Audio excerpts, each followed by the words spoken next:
I want you to think about him for a second. The one your mind went to in the first 10 seconds of this video. Not the one who lied to you. Not the one who disappeared without a word. The one you can't talk about at brunch because your friends already decided 3 years ago how the story ends, and you don't have the energy to explain that they have it wrong. He wasn't a red flag. He prayed. He treated you well. He showed up. And he is no longer in your life, and you have never been able to fully explain why God allowed that. You've prayed about it. You've cried about it. You've turned every conversation over in your hands looking for the moment you broke it, and you found nothing, because there was nothing to find. I want to give you something today that nobody has given you yet. I want to give you permission to stop rewriting him. And before I go any further, if you still feel it, if that name still carries weight when it surfaces, that is not a sign that you haven't healed enough or trusted God enough. It is evidence that what you lived was real. Grief that lingers is not weakness. It is the honest response of a heart that recognized something true. God is not asking you to stop feeling it. He is asking you to stop explaining it in ways that destroy you. You don't have to make him a villain to make peace with this loss. He really was good. The loss was really real, and God really did let him go. All three of those things can be true at the same time, and the reason they can be true is because of something the church rarely says out loud. Good was never the criterion. Open with me to 1 Samuel chapter 9. Israel asks for a king, and God gives them Saul. And I need you to pay attention to how Saul is introduced, because everything we know about him is colored by how his story ends, and that makes us forget how it began. The text says he was the most handsome young man in all of Israel, a head taller than anyone else, beautiful, strong. And when Samuel gathered the people to crown him in chapter 10, they searched the crowd for him and couldn't find him. They had to ask God where the new king was. And God said, "He is hiding among the supplies." Saul didn't even want the throne. He was hiding from the honor. That is not the portrait of a corrupt man. That is the portrait of a genuinely humble one. The Spirit of God came upon him, and he prophesied. The people shouted, "Long live the king," and they meant every word. And then God removed him. In 1 Samuel 15, Samuel says it directly to Saul's face. The Lord has rejected you as king over Israel.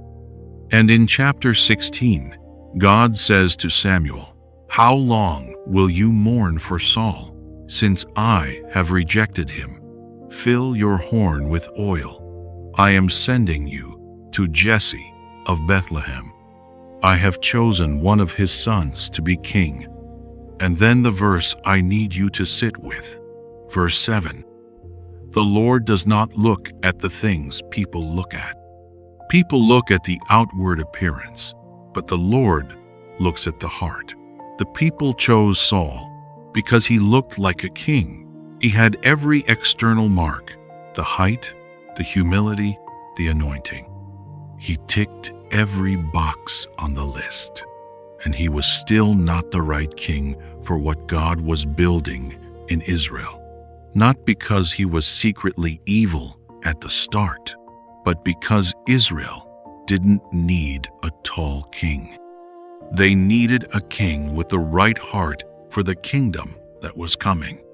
And that King David was so overlooked in his own family that when Samuel arrived at Jesse's house and asked to see his sons, Jesse didn't even bother bringing David in from the field. 7 sons were presented, 7 times Samuel said no. Only when Samuel pressed him did Jesse mention, almost apologetically, that there was still the youngest, but he was out tending the sheep. The next king of Israel was not on the list. Beloved, do you see what this means for you? The good man who left your life, he was a Saul. I do not mean that as an insult. Saul was not evil in the beginning. He had real virtue, real anointing. The people who loved him were not wrong to love him. And God moved him anyway, because the kingdom God was building required a different kind of king. And the kindest thing God could do was not let Israel build their entire future on a man whose heart wasn't shaped for what was coming. The good man who walked away from you was not removed because he was bad. He was removed because the calling God placed in you required a different kind of alignment than he could carry. It had nothing to do with his worth. It had everything to do with your destiny.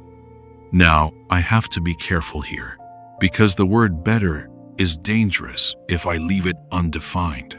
Better does not mean richer. It does not mean more impressive on paper or more spiritual on some scale where you rank men like contestants. Better means more aligned with the specific thing God placed inside of you. It is a relational word, not a hierarchical one. The next man may be less polished. He may be less obviously perfect than the one who left. And he will still be better for you, because better is measured by fit to calling, not by performance. David was better than Saul for Israel, not in a beauty contest, in a fit. But I want to give you a second story, because the Saul and David arc can accidentally lead you to believe that every good man who left was somehow disqualified, and that is not always true. Sometimes a good man leaves and nobody failed. Sometimes the paths simply diverge. Acts chapter 15, beginning at verse 36. Paul and Barnabas, two of the most important figures in the early church. Barnabas was the one who vouched for Paul when no other apostle would trust him. Without Barnabas, there is no Paul as we know him. They were partners. They were brothers. They were on mission together.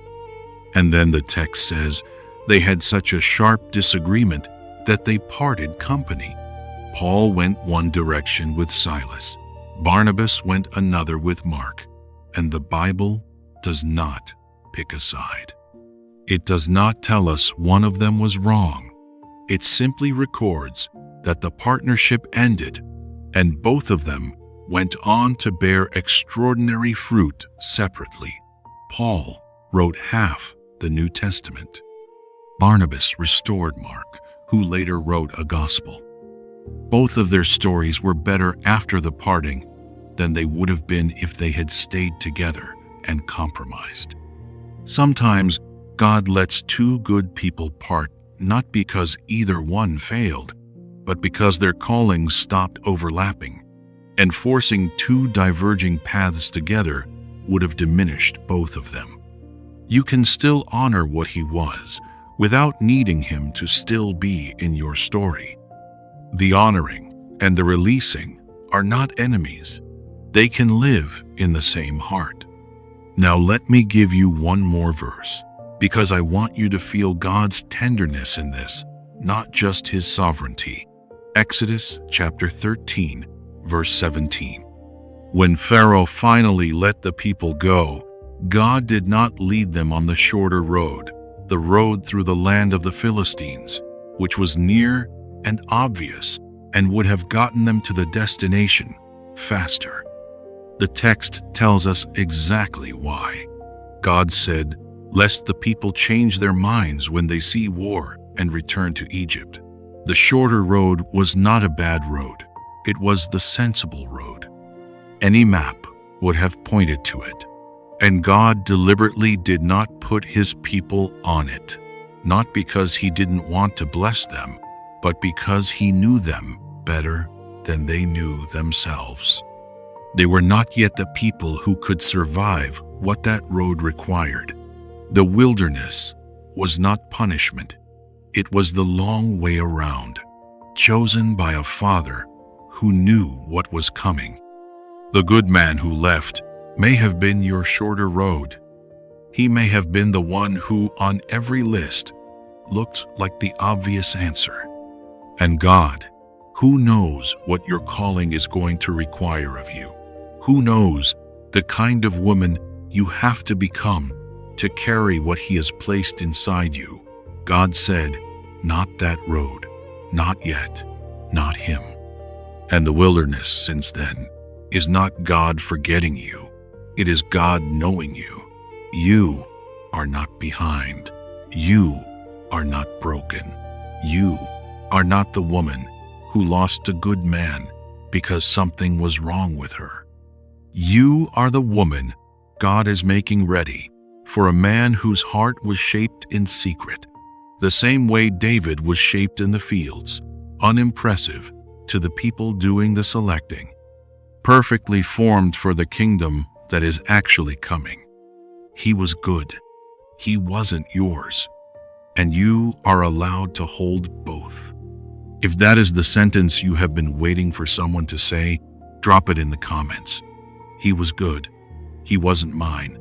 And I can hold both. Say it for yourself and leave it for the woman scrolling at midnight who has been carrying that name alone for years. And if this message reached you today, share it with a friend who has spent too long believing she lost something good because something was wrong with her. She didn't lose it. It was redirected. And God bless you.